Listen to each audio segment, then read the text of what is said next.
Good evening, everyone. My name is Sebastian Lay. I'm the Marine Biological Laboratory's Chief Advancement Officer, which is neither here nor there for why I'm up here tonight. But I just have two housekeeping items. First, please silence your cell phones. It's really nice to be saying this to a live audience after so long. Second, this evening's talk will be recorded. It's also being simulcast. I think we're being joined online by well over 100 people or so. So I think it'll be a full complement when you count everybody in the auditorium and online, which is really nice to see. It's been a long time since we've had this many people here for a public lecture or public talk. And the Falmouth Forum really is in the spirit of the exchange of ideas. The MBL at its heart is about convening people to exchange ideas. At the center of that has been, of course, the biological sciences. But when you bring people together to talk about science and do science, the humanities, the arts, and everything that goes along with thought and exchange comes along with that. And so the forum has been a way for us to provide that exchange year-round. And the Friends of the MBL have been a tremendous help in providing us with the means to do so. So we thank the Friends of the MBL and all of you for supporting this forum. With that, I will just take a quick thank you to Mindy Todd, who's our introducer this evening, who very kindly partnered with us over the last year and a half or so to provide the forum on WCAI, our local NPR station, and to be able to continue this tradition. And I think it was a big relief to a lot of us to be able to have that exchange of ideas, albeit over the airwaves and recorded. So with that, I'll turn it over to Mindy to introduce tonight's speaker. Thank you.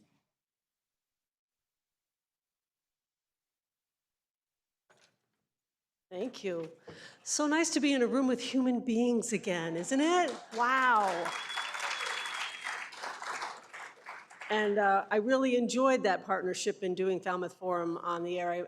Fabulous guests every single time. I'm sure many of you saw them, and it was very exciting. Of course, tonight we're here in person, some people watching virtually.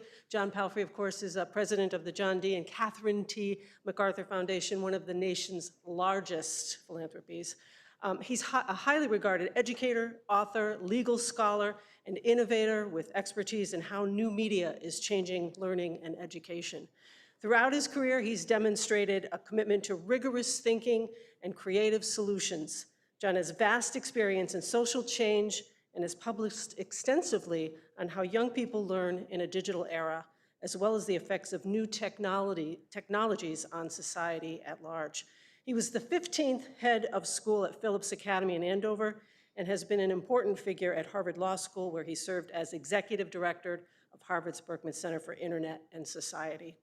We are extremely fortunate to have John with us this evening.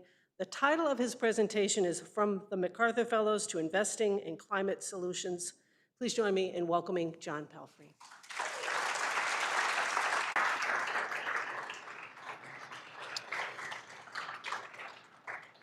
Mindy, thank you for a wonderful introduction, and thank you for partnering with the Falmouth Forum and keeping all this going during the virtual era. Sebastian, thank you for hosting me all day so wonderfully and warmly. Most important, thanks to all of you for coming out tonight. Like Mindy and Sebastian, it is really sort of moving, actually, to stand up here in front of all of you. I can't tell you how many Zoom presentations I've done in the last 2 years, as I suspect many of you have too or participated in, but to stand at the front of a room and see 100 or so people gathered and 100 plus more virtually, it is really a treat. So thank you for coming out tonight and braving the elements such as they are on a beautiful night in Woods Hole. Thank you to all the hosts at the MBL today. I started at 8:45 a.m. in the Lilly parking lot over here, have seen students and faculty and labs and indoor, outdoor activities. It's really a remarkable place, and I'm really touched to have been able to spend the day with you. John Collins, thank you for your long friendship and for inviting me here to the Falmouth Forum. John and I were library directors at Harvard together. We were both faculty members, he at the Ed School and I at the Law School. and very grateful to be seeing you here again today. Nipam Patel, Director of the MBL, thank you for hosting as well. And Nancy Bridges was a wonderful host today in addition. I realize also that many of you also saw another speaker today. Peter Frumhoff from the Union of Concerned Scientists was here as well. He is a MacArthur grantee, and so I feel like I am following in great footsteps here today. So anyway, it is really just a great treat to be with you. One thing I learned today from the students in the SES program, of whom I see a few, the Semester in Environmental Science program, is that you, in this process, have to learn to give a talk on science, and that they have to present their data multiple times and then actually give a formal scientific talk. And that inspired me as I was thinking about tonight, that rather than having a lot of PowerPoint and so forth, I would try actually to give a talk, because we are here together. I'm not going to talk all that long because I would love to hear what is on your mind about climate science. Also noting that I'm in the presence of many great scientists, I want to hear your questions and get into a back and forth if that's okay. But in addition to thanks, I have two main topics. One is the MacArthur Fellows Program, which is something that has many links to this place. Secondly, our investment in climate solutions, and there's of course a tie between these two, but they are quite different in approach at MacArthur Foundation, and I want to make the case for both of these approaches to philanthropy and really to social and to economic, racial, and other kinds of change. But let me start, though, with just a note about this wonderful place and Woods Hole. I can't say enough about how great it is to be here, to be in this environment, to think about all of the great change that has happened. I'm touched to be in the newly renamed Cornelia Clapp Auditorium. This is a cool thing to honor the leadership of women in science, which has been, of course, a hallmark of the MBL for so long.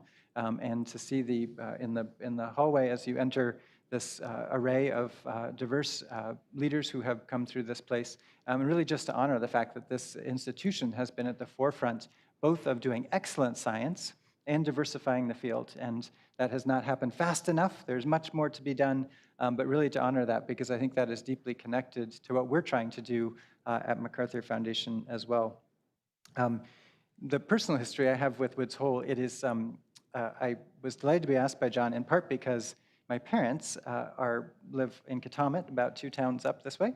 I was hoping they would be here tonight. They are not. Hi, Mom and Dad, if you're watching on YouTube. They happen to be out of town. So I came from Chicago to see my parents in Woods Hole. They are not here. Anyway, they are wonderful. This is what happens. You think that like when you grow up that maybe your parents would want to see you, but they're so busy and retired, they go off and do other things. And when you show up to give a lecture in their town, they go elsewhere. They're very loving, wonderful parents, which is entirely true. If you're watching, I really mean it. More seriously, my parents are scientists, and both doctors, and my dad did basic science research at Rockefeller University. My mom, through her career, has been a scientist and doctor, and they retired from Harvard University as faculty members on July the 1st and moved here to the Cape. And the space that we're in here in Woods Hole has always been a place we've come back to as a family. My first 10 or so summers, I spent several weeks on Noshawn Island, so ran for that ferry that is right about over there many times, trying to catch it over to that point. And I've always just thought of the brilliance of Woods Hole in at the center of how I think about great intellectual life. And I think when I reflect on the number of connections between the MacArthur Foundation and this place, it strikes me as an example of how bringing people together in person, if possible, although virtual is helpful too, and having multiple incredible institutions from the MBL, of course, but also the Hui and NOAA and the Woodwell, having all of these things together in a place that is so beautiful and is so inspiring and has this rich history really leads to an incredible amount of change. And one way to document this is actually the MacArthur Fellows Program.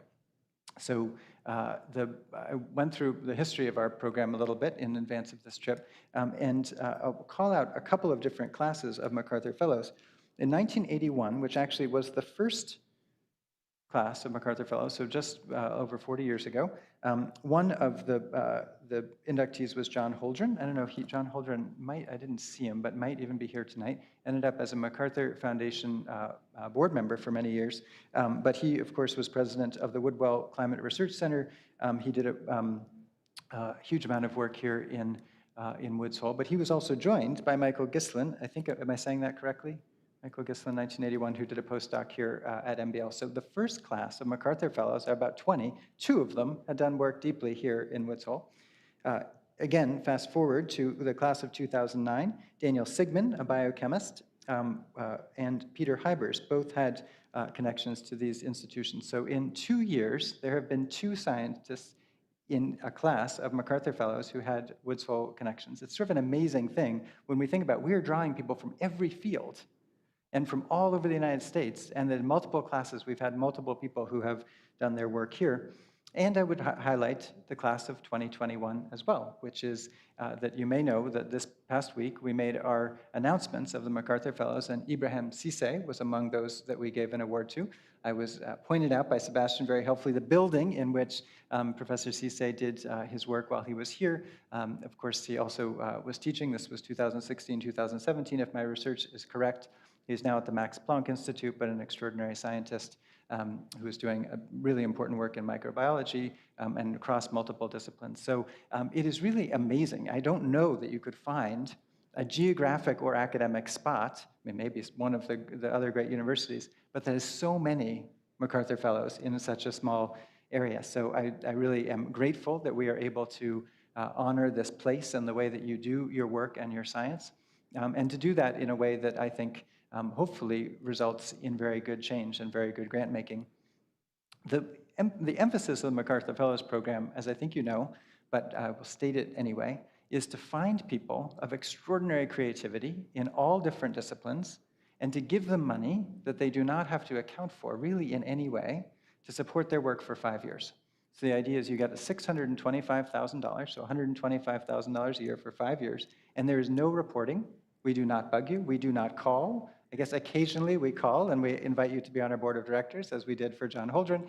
But it is a very good grant in this respect. And I know some people who have actually bought homes on Cape Cod with the money, which is totally fine. I also know people who have given it to their organization, which is also fine, or people who have taken sabbaticals and so forth. But the whole idea is to be able to identify people at a point in their career when they're not yet famous, maybe, but where they can take some time and flexibility to pursue high-risk, high-reward ideas, and to do that without having to worry about the resources behind it. And this kind of philanthropy, I think, is the long game. It's playing the long game. It's saying that some of these people will have amazing students who will go on to be cell biologists, like in the front row. We have people who will then pay forward these incredible works through the work of their students and themselves. I think this long game is critically, critically important. And to do so in fields, including climate, which many of the people we've honored through this list so far have worked in, but also in the arts, and also in any aspect of intellectual endeavor. Many times, people who are otherwise unable to get traditional grants. They're not people who are typically able to come to a foundation and say, I'm a sculptor and I would like 5 years, please, to do my sculpture. That's very hard, I think, in many cases to make that assessment. But the MacArthur program, the Fellows Program, has really done almost the same thing now for 41 years. I'm asked 2 questions all the time about the MacArthur Fellows Program. One is, how can I get one, or how does the process work? And the other is sort of like, what's the hardest part of the job? And I'll come to the hardest part of the job later, but the question about how I get one, or how the process works, it has been shrouded in secrecy since the beginning. I think it's useful to pull a little bit of the secrecy veil off, although I think a little bit of mystery is also still good. So if any of you have been nominated, I can't tell you, and I will not tell you, but I guarantee that there are people in this audience who have been nominated or been nominators. But the basic idea is that we reach out across a bunch of different fields to many, many hundreds of people every year, and we ask people to be nominators. So I guarantee that I'm looking out on some people who have been nominators in our program, and they write letters to us basically saying such and such person in the field would be a great MacArthur Fellow. And we have a staff of half dozen or so people, and they have expertise in a range of fields, a scientist, an artist, and so forth. And they do a workup, basically, and they do some research. And sometimes the person is well known to us, and sometimes the person is totally new to us. We're trying to get new networks and have a very diverse set of nominators, of course. And then there's a second set of people who are peer reviewers. So they'll get an email from us saying, we're looking at somebody in your field. Would you please assess this person? So then we get a bunch of letters about that person. And then last, we have a set of people who are called selectors. And the selectors are a small group of people, which are always anonymous to the world. And that group of people actually makes the decisions about the MacArthur Fellows. It is, again, people across a wide range of field.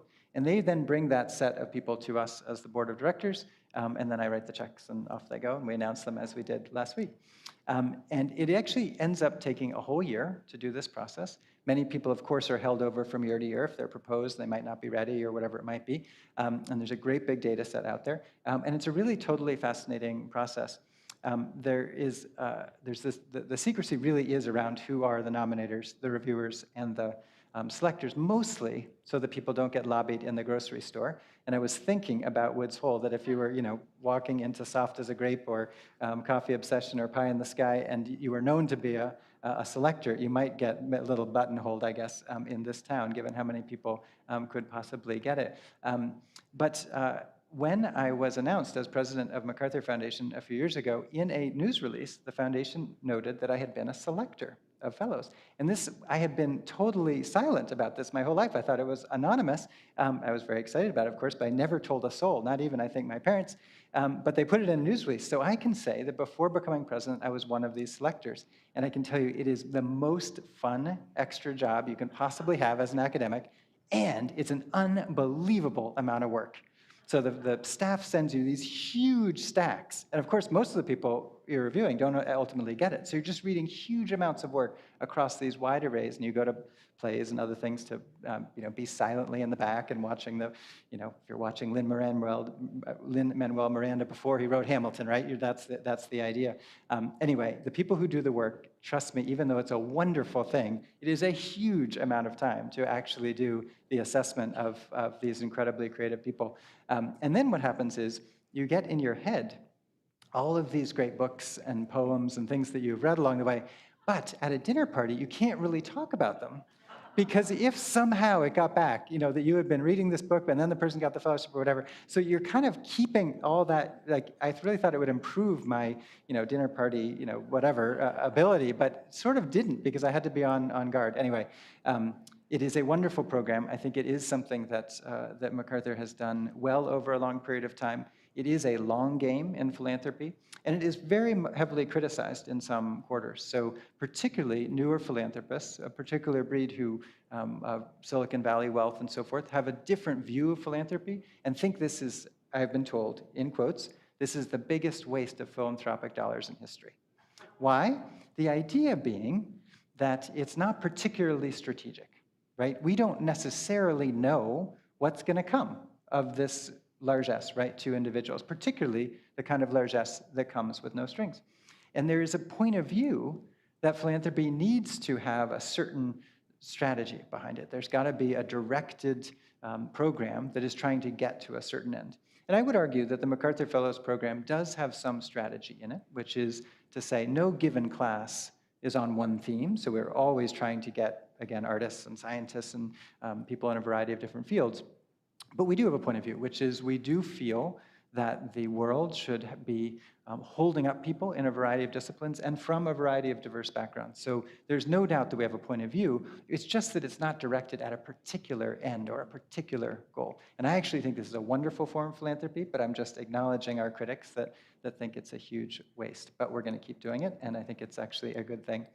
The other piece I would note about it is that we are not, as I mentioned, as the staff, the decision makers. Actually, as president and board member, I have less to say about who gets a MacArthur Fellow than I did when I was a selector.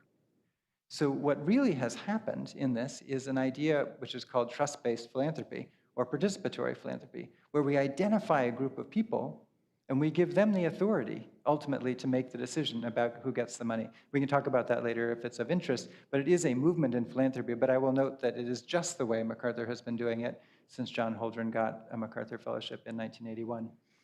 Also, I noted in the Falmouth Forum, by the way, 2 of your future speakers at least are MacArthur Fellows. So Bob Darnton next month is MacArthur Fellow in 1982, I think the second class. And Sarah Lawrence Lightfoot is a MacArthur Fellow, I think from 1984, and was our board chair. So in any event, I urge you to see the MacArthur Fellows who are on there. But let me shift gears for a moment, though of course all of the people I've noted have been leaders in the climate field. I would note that MacArthur also does grant making in this strategic fashion that I was saying was sort of the other point of view. And one of the advantages of being a large philanthropy is, of course, we don't have to just use one mode, right? We can use different modes. And a few years ago, before I became president, our board decided to add in an approach which is they called big bets. So the idea is to take a few shots at very large-scale problems that are urgent and bold, but really need to be solved. And climate is one of those. So these days, out of the money that we give out every year, the largest chunk goes to a program we called Climate Solutions. This grows out of 40 years or so of giving money in the conservation and sustainable development field, which is about, I think, on the order of $1 billion between these 2 programs that MacArthur has given. In fact, the earliest grants to the MBL, which were in the 1980s, were around a summer institute teaching on the topic of conservation and sustainable development. So these days, we have a program that is about $60 million per year in grants, and the idea is a strategic one. So in this case, unlike in the MacArthur Fellows program, we actually do have a point of view that is very clear and stated to the grantees. And the idea here is to be part of the solution to do 2 things. One is to help ensure that we do not go 2 degrees above pre-industrial levels in terms of temperature rise, and it'd be much better if it were 1.5 degrees or others, and we can talk about the science behind that, which all of you know, or many of you know better than I do. And second is to have a more equitable approach in terms of who's affected and who's at the table when it comes to climate change. So an effort to try to diversify both the field and to have a sense of climate justice at the core of the change that is happening, and hopefully much for the better. So in this case, what we do is we identify grantees in 3 places: the United States, in India, and in China. And we have offices in the US and in India, and we have many partners in China, which of course are the 3 largest emitting countries in the world, and identify a series of efforts in each of those places that we could fund at scale. So the typical grants in this area might be $5 or $10 million, and they would be typically to large-scale organizations, sometimes passing the money along to others, but sometimes also to smaller scale organizations in smaller amounts. But it's generally speaking bigger chunks of money with bigger kinds of bets as part of this larger effort. So an example that I would use is an effort that has been going on for several years that we have funded around methane. I understand from my learning today that many people at the MBL have been studying the effects of methane emissions on climate change for a very long time, but it hasn't been the focus in many aspects of climate policy. And with the help of Environmental Defense Fund and others, MacArthur has been funding an effort in the Permian Basin that has been focused on the methane coming off of oil fields, helping to identify it, to study it, to visualize it, bless you. You may have seen a really amazing visual in the New York Times last year that allows you can go on your phones maybe later, since we're having this wonderful in-person setting, but you can go on your phones or your devices and see, it's very upsetting and moving, but see the methane rising from the oil fields. This effort has, I think, been a very successful part of a strategy that the Biden-Harris administration has taken up recently to address methane at a federal level, which hadn't gotten as much focus. And most recently, as you may have read about 2 weeks ago, there's a global compact that is coming together around reducing methane emissions, which has an extremely high payoff for reducing the effects of climate change. And one of the things that we've done as philanthropies is to work, in this case, with governments as they've pursued this policy change. And we are not, as a 501c3, we're not lobbying, so we're not telling people what to do in the Congress, although I'd be delighted if the infrastructure bill and this reconciliation bill would pass with lots of money for climate change. But I'm saying that as a citizen right now, not as a nonprofit leader. But we work with governments to try to ensure where governments can't do the funding that we step in. So sticking with the methane example, as a number of countries in the last few weeks leading up to COP26 happening in Scotland were making these methane commitments, one of the things that we did was to work with our fellow funders to put together a fund. It's hopefully getting to about $300 million. And the point of the fund is to ensure that not just the United States and not just India, not just China, but many countries around the world sign this pledge, including lesser developed countries where they're not able to make that commitment using resources that they have, but if there is additional support, they feel they can. So one of the countries where we have an office and do a lot of work is Nigeria. And I was delighted when the Nigerian government decided to sign on to this methane pledge. As you may know, Nigeria is an enormous country, of course, have a population about the size of the United States in a few years, but is also a major oil and gas producer in Africa. So to have a country like Nigeria join other countries in this pledge is a big deal, and philanthropic dollars have made some of those kinds of pledges possible. So that's a part of the playbook that we're using in terms of doing strategic grant making along the lines of an issue that maybe isn't getting as much attention as it should. Lots of attention in MBL labs, but maybe not as much attention in Washington, and trying to elevate that on a global scale. And I think if we don't act at that scale and that urgently and that focused a manner, that climate change is going to overtake us. So I have a sense that we need to do some combination of these things, the long game of investing in fellows and not exactly knowing what's going to happen, but also then making the kinds of investments that are strategic in nature and which might make the change happen more quickly on the timescale that we all know that we need to act. I would note a couple of other things before coming to a close, and then would love to just hear your thoughts and be in dialogue if that's okay. The other thing I would note about our climate program is thinking about the way in which a philanthropy can do more than just make grants. So I suspect for most grant seekers, and Sebastian, you can tell me if this is true, in the development field, the best thing is to get the grant, right? You need the support, and hopefully you get connected to other grantees, and that's a positive. But it turns out that there are more things that a philanthropy can do, and I would highlight two of them. One is, increasingly, big foundations are using their money to make investments called impact investing. This may be very well known to all of you. If you have a 401k or a 403b and you have the chance to make ESG, environmental, social, and governance type investments, this is partly what I have in mind, where you make an investment in something that is a for-profit, but it has a payoff for the environment, as an example. So we are increasingly taking money that we have and giving it not just to nonprofit institutions or individuals in the cases of the grants we make, but also giving it to for-profit and not-for-profit companies as an investment where we think what they're doing technologically, for instance, might also address climate change.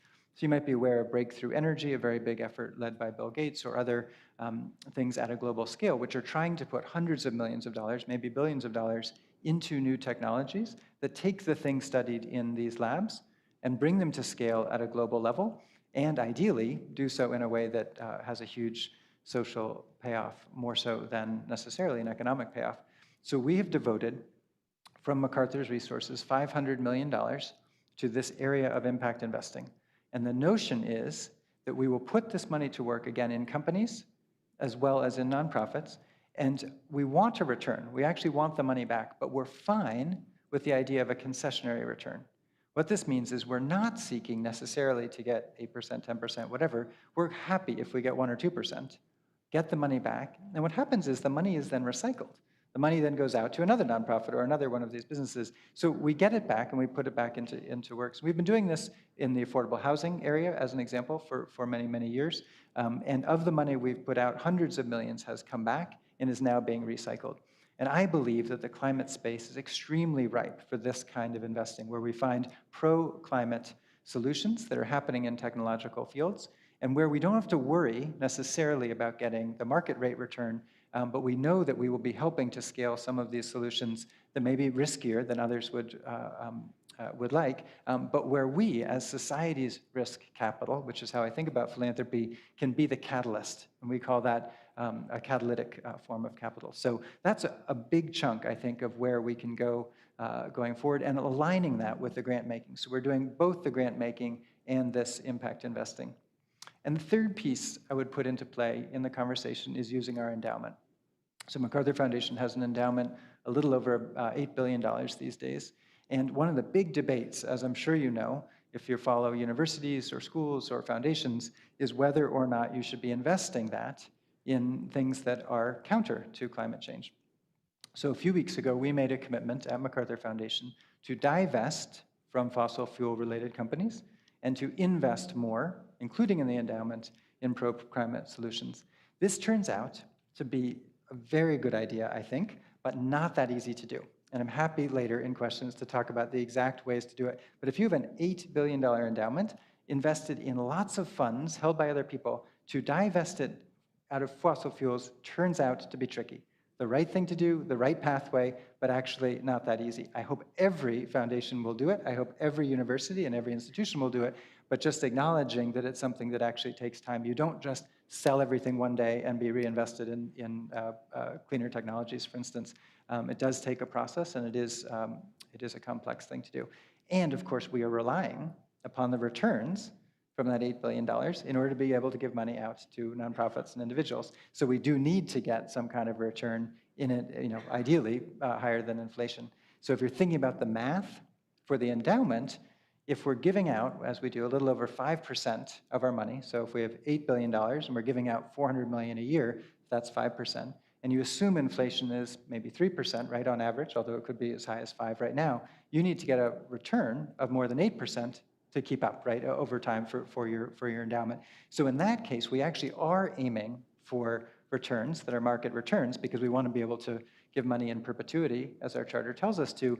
But I think we can and must do that both by having great returns, but also not investing in oil and gas exploration, as an example, while we're investing in climate change. So I hope that where we are all headed, particularly as foundations working in this space, is that we will align all the tools that we have. So our endowment, our ability to make impact investments, our ability to make grants to individuals and institutions, all will pull in the same direction. And ultimately, I just think it is the fierce urgency of now that calls on us to do this. It calls on us as a philanthropy that has all this money to do it, but it also is a call, I think, on all of us, because I think the amount of time that we have to act is actually not that great. Now, there are many people in this audience who can make the argument about the shortage of time that we have and the real dangers that we have to so many different communities and marginalized communities more so than others. And we really need, I think, at this point to say, what are all the assets that we have at our disposal? And as I've gone, this is my last comment, as I've gone around and talked to MacArthur Fellows and grantees and scientists like the ones here today, I will often say, what is the most important thing for individuals to do? So, I don't know, I drive an electric car, like, is that a good thing to do? And you plug it into your solar panels, those are important, so forth. Or should we be investing in a particular kind of scientific approach or giving money to a particular kind of environmental organization? No. What I have heard most consistently is you have to vote. You have to vote in favor of politicians, and this is not going to be partisan, don't worry. You have to vote in favor of politicians who actually believe in science. That we actually need to have leaders who are investing our public resources consistent with what places like the MBL and the incredible scientists here are doing. And it allows for people like Jerry, or it allows for people like John Holdren to be in the White House making the decisions with our resources. So I absolutely believe that foundations can do a ton and researchers can do a ton and so forth, but particularly as we're here on this night when our House, last I checked my device, House of Representatives and the Senate are not together on addressing this incredible issue we have today, just thinking about the importance of our role as citizens and the connection, the intersectionality between our climate work and the actual function of our democracy. It is an unbelievable moment that we're in right now. And I can't imagine any more important call to action, a way to make the case for the crucial, crucial democratic systems that we have to do their things, and again, to be grounded in good science. So with that, I just want to thank everybody here who votes and who stands up for science and is on the side of ensuring that we are addressing this climate change before it's too late. Thank you all. I really appreciate the chance to be with you tonight. Thank you.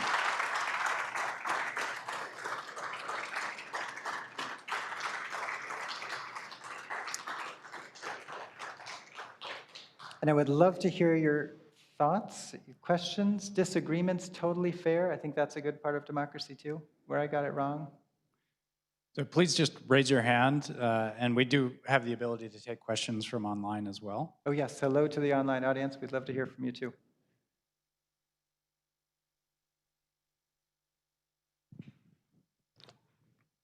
how do you assess the effectiveness of the funding that you're giving to the various people and organizations? So wonderful question. So if I assume everybody could hear, but the question was, how do you assess the effectiveness of your philanthropy? This is an absolute hot button topic in my field, as it is, I think, probably in education and other fields where assessment is important. So we have a staff, which is our learning and evaluation staff. It's about 6 people at our foundation. And then we have a series of partners for every one of our programs who do the work of evaluating our programs. So let's take climate solutions for a moment. In this particular case, we have an outside organization that works with our grant makers at the beginning and said, here are the targets that we are aiming for in this program. And as I mentioned, one is a sort of scientific target, the other one is an equity target. And then throughout the life of this grant-making program, this external group, which we pay but is independent of us, works with us to assess, according to whatever those metrics are, whether or not the group of grantees is accomplishing this goal, and if there's evidence in favor of that. The advantage of this approach is it really is sort of a learning and evaluation approach. So we're committed to setting the goals at the front end and then having a conversation with an external advisor to tell us whether this is happening.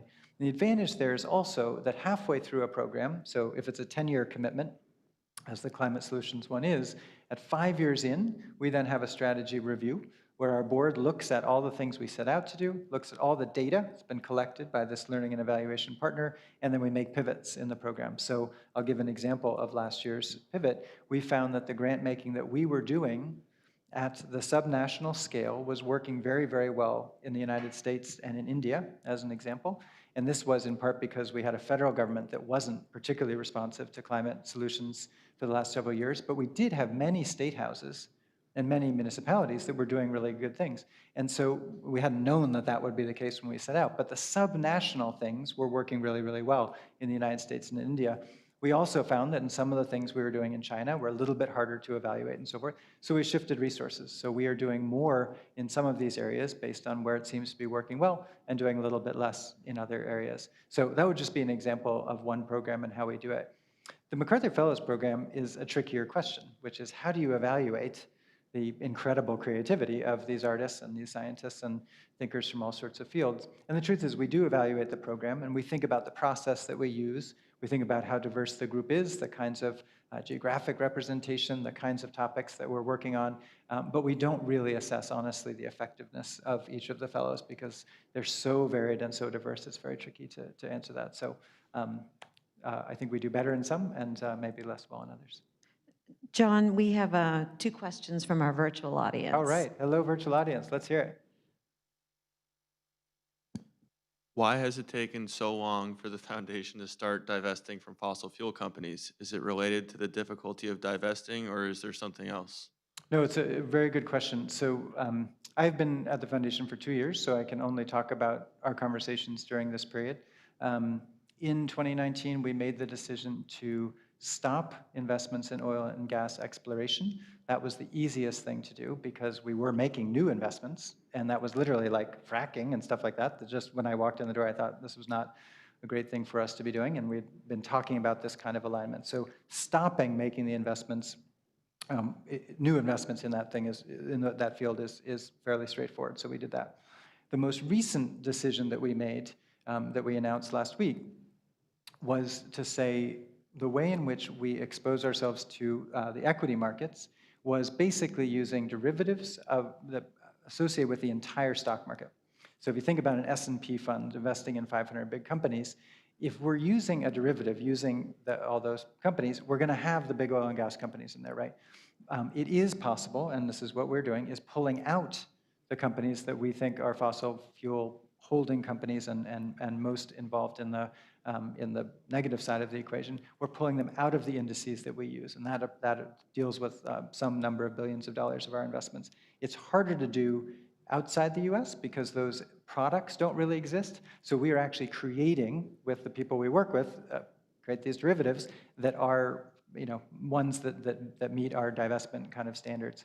The piece that is hardest, to be truthful, is the rest of the endowment that is in, for instance, private equity funds.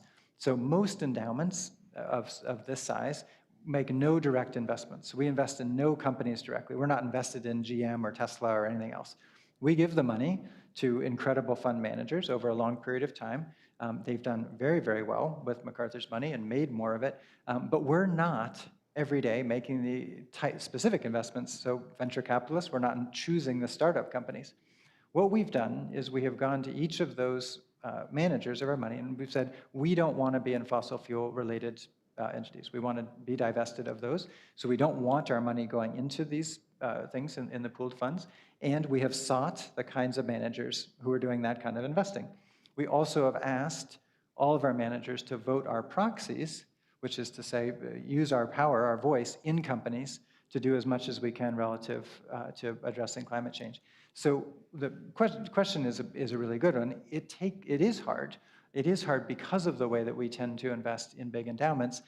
And I can't stand here and say we have $0 in anything that affects the climate negatively. That's just simply not true. But it's partly because I don't know. I can't tell you across $8+ billion where every one of our dollars is at any given moment. The hedge fund manager could be going in and out of something, tonight. I hope not, something bad. But the truth is, I'm just being completely honest, it's actually hard to say. So what I have said is we are on a pathway to divest. We're doing everything we feel we can, and we're on a pathway to invest using investment dollars in our endowment and investment dollars through impact investment. So it's a great question, and it is tricky, but it's not philosophical in my case. It's just been like, how do you do it? We have one more. Okay. Is your foundation interested in becoming more active in STEM training at the high school level? Well, it's a wonderful question. I would love to be able to do that. Will MacArthur Foundation invest in it? That will be a question for our board. And I am a board member, but we will look at that. I was head of a high school, a wonderful high school, Phillips Academy, and spent a lot of time focused on STEM education and totally believe in it and think it's great that so much good work happens here. It is not among our philanthropic priorities right now, but it's a very valuable field and a great thing to invest in. Hi. I can repeat it if it's not. Could you tell us about the source of the MacArthur's money, how they came up with this idea, and how the charter has changed over 40 years, and how difficult that is to change the charter? Such a good question. So I sometimes think I have the best job in the entire world, and it may be close to true. I'm very grateful to have it. And one of the reasons is that the MacArthurs actually, in their wisdom, didn't put any restrictions on what we can do with the money, which is both good and bad, as I'll say in a minute, but mostly good. So the MacArthur family, John D. and Catherine T. MacArthur, were married, but they also were a real team, a business team. She was a hugely important part of the kind of creating and running of Bankers Life and Trust, which is the company through which they made most of their money. And as many wealthy Americans did, they invested in real estate along the way. They had the good sense to invest in Palm Beach, Florida, and in New York City.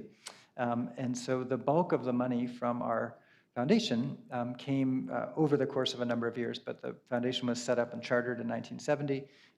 It was in 1978 that they passed, and the foundation began doing grant making. And what we've done is to divest of real estate over a period of time. So they had on the order of 6,000 apartments, I believe, in New York City alone. And those apartments have been sold and put into the endowment. We sold the last of them 2 falls ago, I guess, right when I arrived. So we no longer hold that real estate, but that was the source of the money. And there's an apocryphal line, maybe apocryphal, maybe true, but I can't find it written down, but it is repeated. It's that oral history of communities, which was that Mr. MacArthur, around the time of his passing, was with his early board, and he said, "We made the money, you fellas go figure out how to spend it." I don't think it's actually true or exactly right, but it's close enough, basically. So when you look at the charter, they gave a couple of examples of things they were interested in, but they really made it a go-anywhere foundation. Okay, so you might just think this is totally wonderful, which mostly it is. The one way in which it is tricky is the hardest part about this job is actually discernment, right? There's so many good things to do. So I will give you a very difficult and recent example. We, in the context of COVID, of course, felt we needed to do more. We ended up borrowing $125 million in bonds so we could give more money away during COVID without taking money away from, say, climate. That was a tricky thing for us to figure out how to do. But then along comes the Afghan refugee crisis. So I have gotten, I don't know how many emails, phone calls, pleas, basically saying there's a crisis, people trying to get out of Afghanistan, there are young women who can't go to school and so forth. We are not funding that. It's not what we do. Should we? Of course we should. Every one of us should be making our homes open to Afghans and so forth, right? Of course we should. But if every time there is a crisis, we divert the resources and so forth to this, we will not steadily fund, and I don't want to name a grantee, but you just can't do all of these things. And of course you have expertise and you're better at some things than others, but there's nothing in the charter that says we couldn't, on a dime, address this crisis of people coming out of Afghanistan, right? So anyway, that's where it's actually a little bit tricky to have a Go Anywhere Foundation. And I'm open to the criticism that we should do it anyway, but it isn't ultimately what we do. Oh, sorry.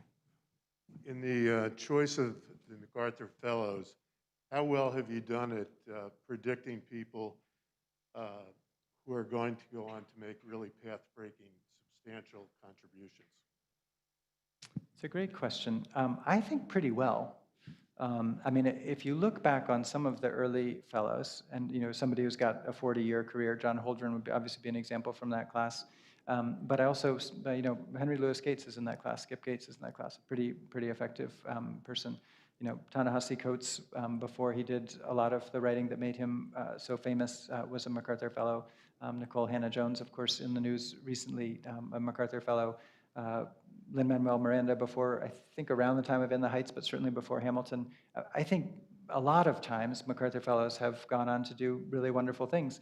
But there also are many who I think have done quiet work, but extremely effective work in a variety of fields that you may not know as well, but where I think the contributions are substantial. And I think there is a but for in many cases for individuals. When they come back and tell us that but for this grant, they wouldn't have been taken as seriously in their department, or they wouldn't have been able to make a big change in their program.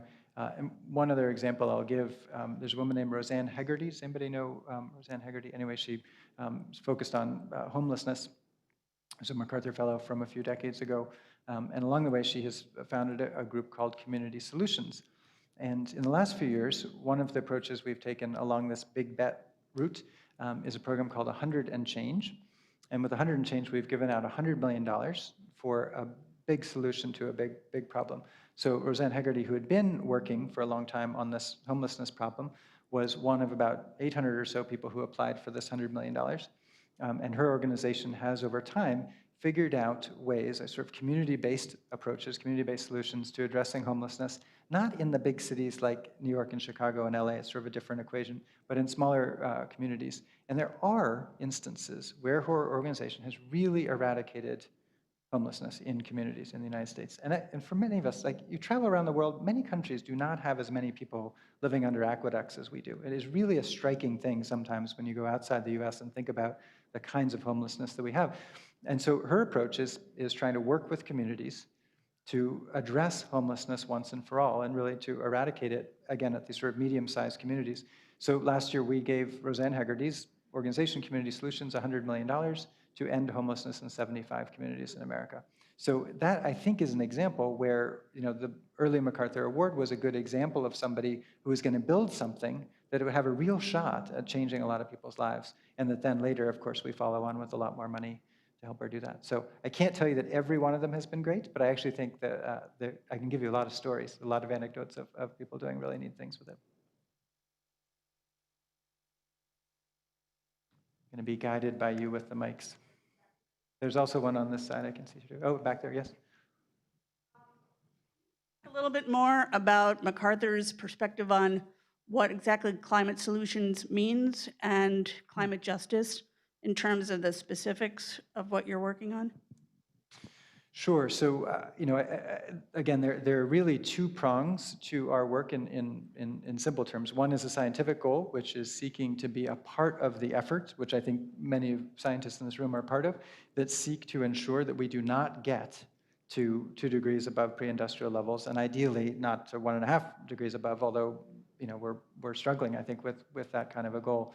And so what we're seeking to do is to support efforts that are at a scale that will meaningfully work on that. So helping to set up, as we did, a little controversial, but an energy trading scheme in China that allowed companies and others to do that, while also advocating for not using coal-fired power plants in all of the Belt and Road Initiative in China, which Mr. Xi has announced they're going to do. So that's advocacy, as well as bringing good science to bear in political settings. Again, that's principally in the United States, in India, and in China.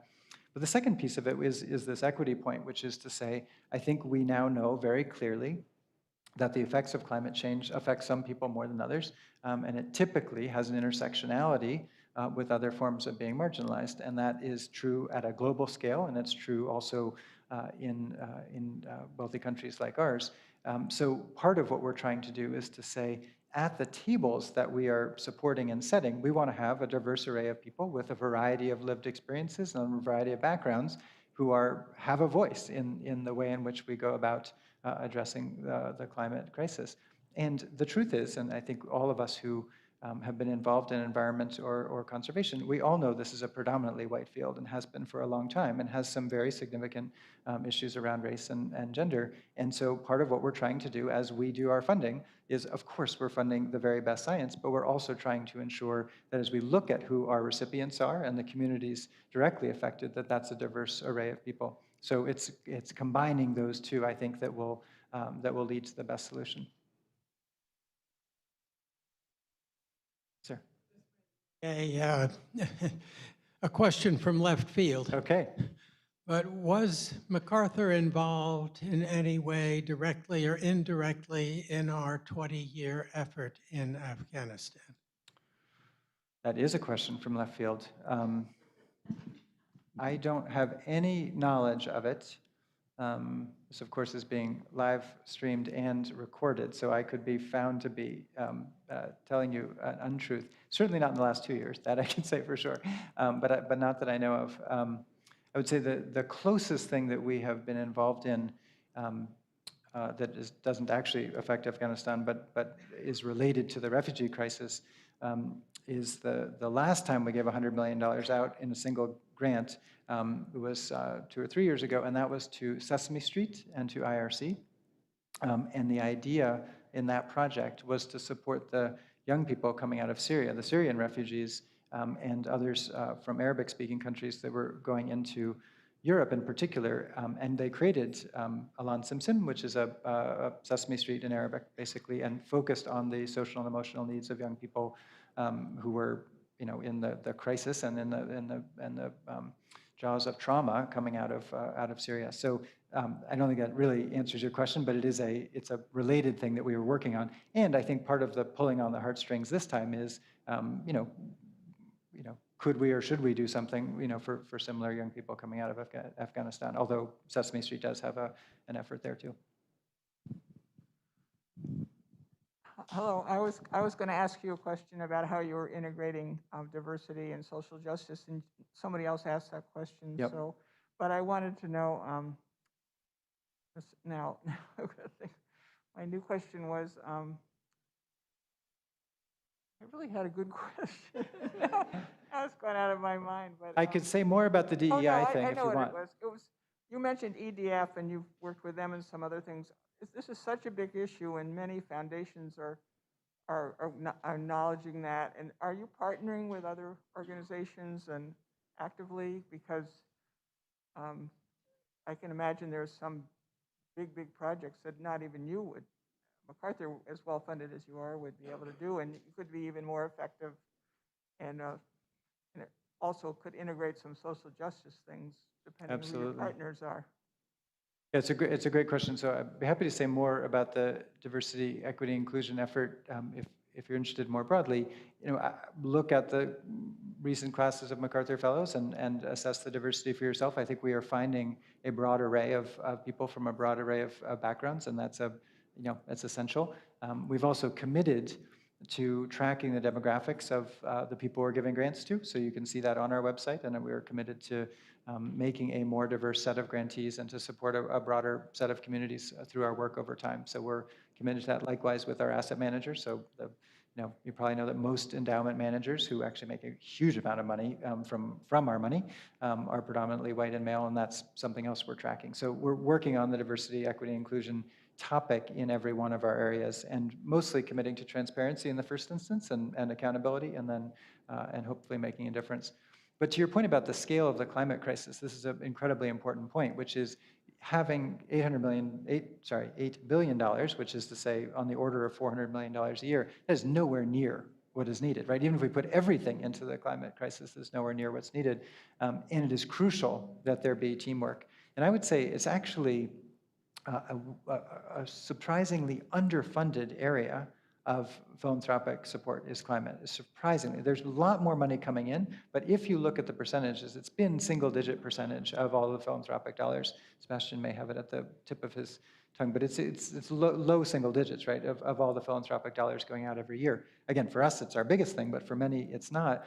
So part of what we've done in our approach has been trying to get other people to give money for climate and then teaming up with them. So actually, in this big bet is a commitment to raise money from others to give to similar thing and to do it together. And I think you've seen probably in recent years that Mr. Bezos is now giving a huge amount of money. There was a commitment of $5 billion a couple of days ago for climate-related work by a handful of individuals. So there have been some very large commitments in the last couple of years. I think that is good. Mr. Bezos is, I think, a $10 billion commitment for his fund. So there are big dollars coming in, and particularly out of technology. And I'm hopeful that we can make more of a difference more quickly by virtue, as you say, of doing it together rather than just having a few foundations doing it. Hi there. I have two requests or comments. One is on education. I'm wondering if MacArthur might not be able to step into the void that the Gates Millennium Fellowships have left. Gates Foundation sent 20,000 underserved students to college and graduate school, no questions asked. Yeah. And the other, especially because Nicholas Kristof often uses the adage about talent is universal, but opportunity is not. Yeah. So with your fellows, the talent's kind of already been established, and you're providing an opportunity for it to grow.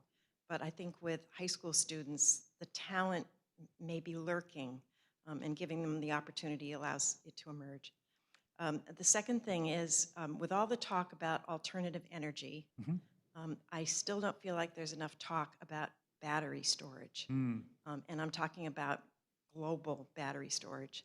Dan Nacera at Harvard has talked endlessly about the fact that solar is the only way to go because the sun has been working for 800 billion years or whatever, and it's not going to stop.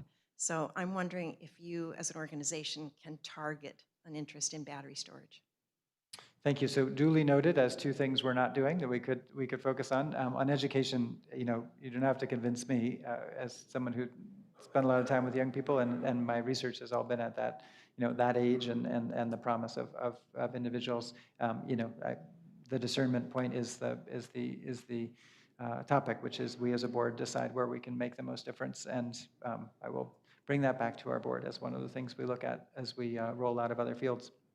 The battery storage one is a very good example, though, of this distinction I was drawing between grant making and impact investing and using the endowment. Because I think it's probably the case. We certainly could fund organizations that are making a case around battery storage, but we also could invest in the most promising battery storage firms, right? And that is exactly what we're seeking to do. And when I talk about this fund, Breakthrough Energy being one example, there are many efforts to try to say, how can we look at the most effective of the technologies and invest in those while using the knowledge of our climate team to inform those decisions. As an electric car driver, I'm totally with you. I think the idea of having solar is great on my panels, and then now it connects to the grid, but to be able to store it in really good battery storage in a garage, which is of course one of the goals. I think there's enormous promise in doing that, and it's one of the ways I think we could do electrification more effectively for transportation. So I'm totally with you on the approach, and the best way for us to accomplish that may actually be through investment. Sebastian, I know you have a hard stop at 8:30, but I'm happy to.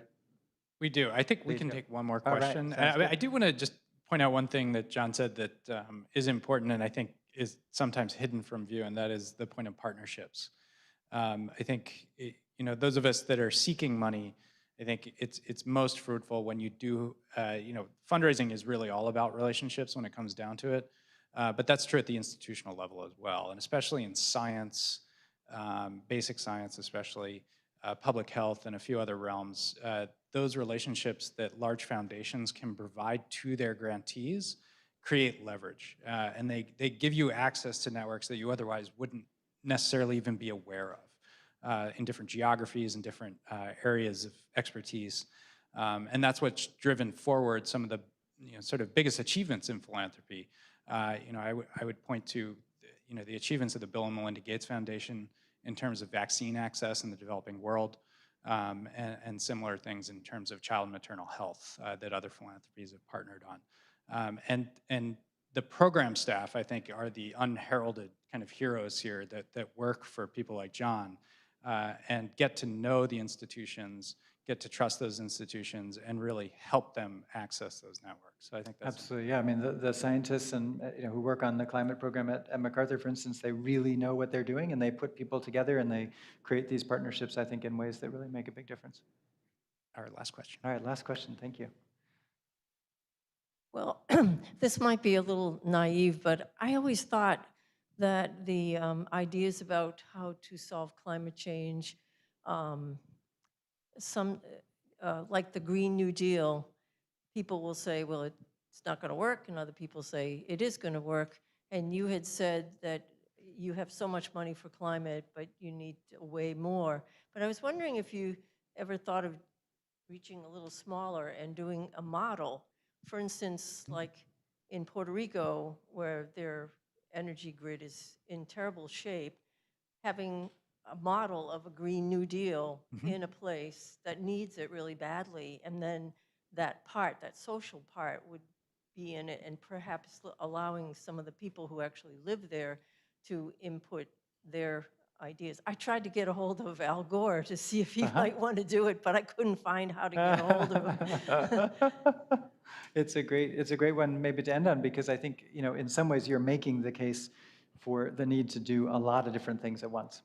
So there are all these debates about, do you focus on adaptation or mitigation? Do you focus on small-scale programs or huge ones? Do you focus on basic research or super applied things? The answer is we have only a very short period of time to do all of these things. And that really is my plea, is that for all of us to say, okay, just as we've looked at all the assets we have as a foundation, how can we put it against this problem, and doing it with an equity or social lens, I think is very, very important. So I think that's the goal for all of us. What can we do as individuals, as communities, as institutions, to bring everything we can to bear? And sometimes it's going to be at a model scale, and sometimes it's going to be we just have to deal with, ideally China not building coal-fired power plants along the Belt and Road, right? Which is at a completely different scale than solving a grid problem in a particular city or state.